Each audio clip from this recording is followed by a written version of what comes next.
Okay, so now let's talk about that behavioral target outcome that we can measure, those high SES adult judgments, in particular acceptability judgments. It's going to be our signal of syntactic island knowledge. And in particular, Sprouse and colleagues in 2012 designed this magnitude estimation judgment study that had a factorial definition controlling for two salient properties of island crossing dependencies. So the first is the length of the dependency. Is it a matrix dependency, right, where it's just spanning the matrix clause, or is it an embedded dependency where it actually spans an embedded clause, in particular a complementizer phrase, so a finite embedded clause, right? So length matrix versus embedded, that's our first property. And the second property is the presence or absence of an island structure just in the question itself. So you can have a non-island structure, typically a complementizer phrase of some kind, or an island structure, right? And you can just have these whether or not the dependency is matrix or embedded, you just have these in there. So it's the second factor. And you cross these two to get four different types of stimuli, right, for each of our four island types. So let me just show you how this works.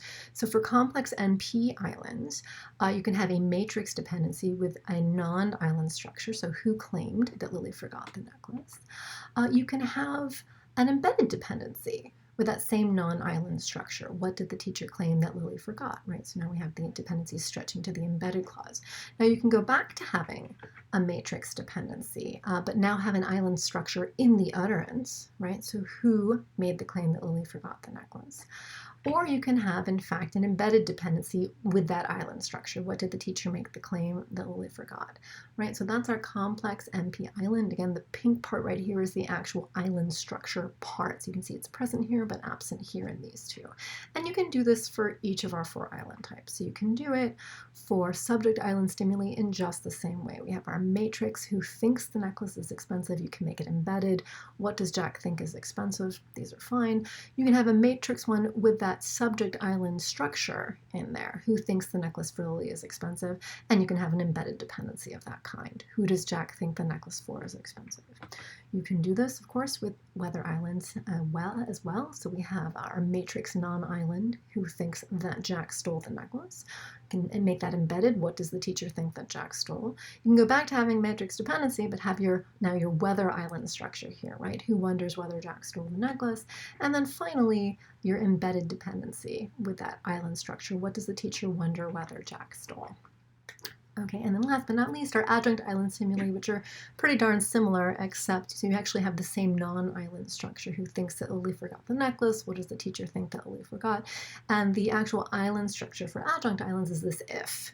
CP. So who worries if Lily forgot the necklace versus what does the teacher worry if Lily forgot, right? So these are our four island types with our four stimuli. And when we get judgments for a set of four stimuli, what we're looking for to signal that a syntactic island knowledge is present in the adult is a super additive interaction of these two factors. That is, these are acceptability judgments, so we're going to look for additional unacceptability. You add the unacceptability that's there, that's supposed to be there, I guess, right? And then there's additional unacceptability that arises when the two factors, that is length of the dependency, presence or absence of an island structure, are combined above and beyond the independent contribution of each factor. So let me just show you what this looks like, right? So we have an interaction plot here. On the x-axis, we have whether it's a matrix dependency or an embedded clause dependency. On the y-axis, we have a z-scored judgments, right? So higher is more acceptable, lower is less acceptable. And what we're showing you is with the solid line, what the non-island structure utterances, and with the dashed line, the island structure utterances. And the way to read this is that if you look at, for example, a matrix dependency, right, with a non-island structure, it's, this acceptable. Fine, that's sort of your baseline.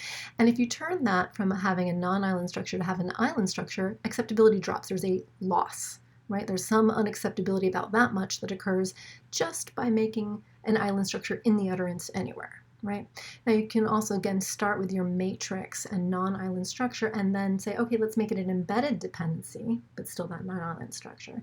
And again, you see like a little drop in acceptability, go from here to here, right? And so if you were just having an additive effect of having an island structure present and having an embedded dependency, you would drop this much and then you would drop that much that corresponds to the difference between here and here, right? So you would end up with parallel lines. You'd end up with something down here. But look what we have. we actually have it being even worse, right? An embedded dependency with an island structure, it's crossing the island structure. This is our additional unacceptability, our super additive interaction of these two factors. And that's saying, hey, it's not just the fact that you have an embedded dependency. It's not just the fact that you have an island structure somewhere in the utterance. It's like something extra bad about crossing this island structure. So this shows up, as you can see visually here, with non-parallel lines. It's a visual signal of superadditivity, which is again our signal of syntactic island knowledge. And contrast this just if you have an additive effect of these two factors. So you like it a little less if it's an embedded dependency. You like it a little less, sorry, an embedded dependency. You like it a little less if it's got an island structure in it, but that it's exactly the amount you would expect if you just add those two factors together, matrix to embedded, island or non-island to island, parallel lines. There's no additional unacceptability. So what do we find is that we do see these non-parallel lines, this super additive interaction, this extra unacceptability for all four island types in high-SES adults. In fact, 173 adult subjects are what they tested from that 2012 study. And so what this means is that this is our measurable behavioral outcome. This is the knowledge that dependencies can't cross these island structures as they're extra bad. They lead to this super additive interaction, this extra unacceptability. And again, that's a behavioral target that we can measure, right? That's an outcome that we can measure to signal acquisition of syntactic island knowledge.